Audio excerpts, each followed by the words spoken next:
Hey there, pioneers! In this video, I'm going to show you how to find gold in Subnautica 2.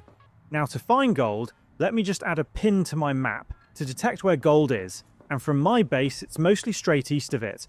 But if I take a look into the life pod, thankfully it's still also to the east of it.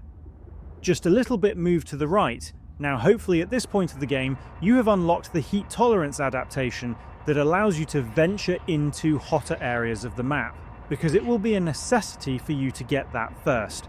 Alright now, unfortunately the pin on the map lead to an empty node that I've already harvested, but don't worry, I have another location.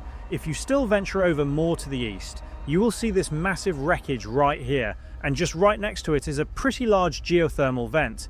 Embedded to its legs are heaps of gold nodes that you can harvest, but because these are a bit too close to the vents, just be careful of the heat, and also there is a marrow breacher that is patrolling around the area, so be mindful of where it is while you're out harvesting. And that's about it on how to find gold in Subnautica 2. If you found this video helpful, please leave us a like or comment and subscribe to the channel for more quick dive guides. Thanks for tuning in, and I'll see you in the next video.